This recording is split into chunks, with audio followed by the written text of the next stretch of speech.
Hey, what's up, guys? This is John from VGCinemas. I'm not joined today by my friend Brendan, but that's okay. Today, I'm bringing you a movie review on the movie Prisoners. This movie has Hugh Jackman and Jake Gyllenhaal in it. Pretty much it. There's really not many other big actors. I'm sure someone will say, oh, there's this guy and he was in this and this movie, but, oh well, I really don't know any of the other actors in this movie. Anyway, it was very good though. I really liked it. I'm sure a lot of people liked it. It got an 8.1 on IMDb. So I mean, there you go. You know right there, if it gets an 8.1 on IMDb, it's probably a good movie, because not a lot of good movies even get that high scores to begin with, and those are really good movies. So anyway, let's get into this review. Basically, Hugh Jackman plays a man named Keller Dover, and he is the father of. He's got two kids, a son and daughter, and the daughter is she's really young. I'm guessing she's probably like 5 or 6, maybe 4, and she and her friend Jody, I believe her name is. They both go outside to look for a red whistle, and they both get taken by what they think is a strange man. He's a kid. Acts like a 10-year-old, but he's really like 20, I think, or something like that. Maybe he's a teenager, but he acts like a 10-year-old, and he really doesn't know what he's doing. But anyway, spoiler alert here, Hugh Jackman, who plays Keller Dover, he kidnaps Alex Jones, who is played by something Dano, the guy's name is. I don't know. I really don't know him. I really haven't seen any movies with him.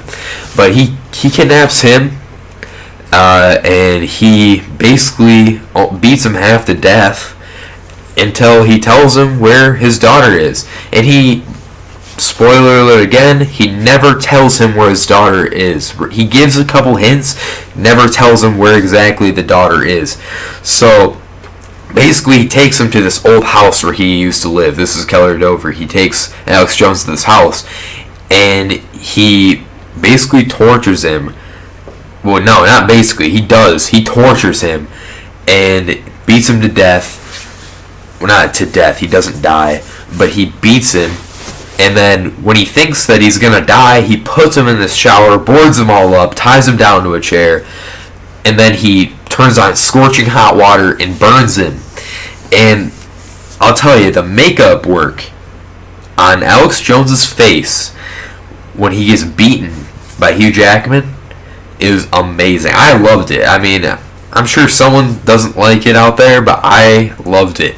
It was just the swelling, and just it looked all. It was like bloody, and his face almost looked yellow, and it was gross and nasty, and it was really good.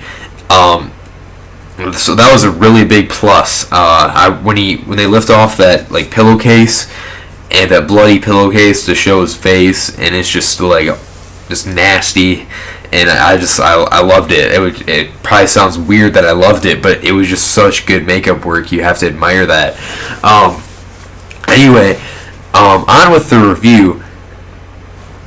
Some other good things about this movie were it was really long. A lot of people probably think that, oh, it's really long. It's probably they dragged the storyline out too long, and it's probably a bad movie. No.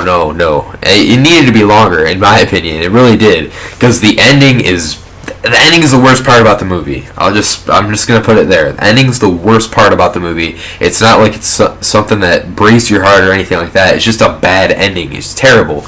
That's the worst part, and that's why I'm gonna give this movie a 9 out of 10 and not a 10 out of 10. Because this is the only thing, is this ending is just so bad. It's just so bad. You want to know what's going to happen, but you know they're not going to make another movie because they don't leave any room for another movie. I mean, they could come up with something, but they really don't make any room for another movie.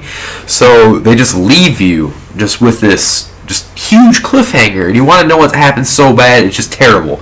I don't like it. I don't like cliffhangers when they're not going to have a sequel, because I know they won't. I'm almost positive they might, but I doubt it. It's 2 hours and 33 minutes long. It's really long, like I said. that's a long movie. You know, it doesn't feel like it though. It goes by pretty fast. You never get bored. There's no really slow parts. I really didn't see any slow parts in the movie. Maybe there is, but it is kind of hard to follow. After you watch the movie, you think, oh, okay, I got all of that. It was really good. And then you're thinking about it later, and you're like, what about this? You know, what about that? They really didn't answer this. They really didn't answer that. But they probably did in the movie. I really want to see it again, honestly, so I can come back and be like, oh, well, this meant this, and this meant that. But I'm probably not going to see it again. Maybe I'll buy it and watch it then. But it's a really, really, really good movie. I totally recommend seeing it. 9 out of 10. Go check that movie out. It should be out for I wouldn't say a long time, but it should be out for, a couple weeks more, or wait and buy it, or watch it on Netflix, or do whatever you do to watch movies. Just watch this movie. Make sure you do. It's really good. Jake Gyllenhaal plays the detective, and you could really argue who is the main protagonist, Hugh Jackman or Jake Gyllenhaal. I would probably say it's Hugh Jackman, since he just, I don't know, they're both protagonists. Something happens to Hugh Jackman though, and you just want to know what happens. That's the ending. But there's a lot of plot twists. A lot of plot twists in this movie, and I like it. I like plot twists. But anyway, let's wrap this up. I'll see you guys later. Thanks for watching. Subscribe, like, favorite.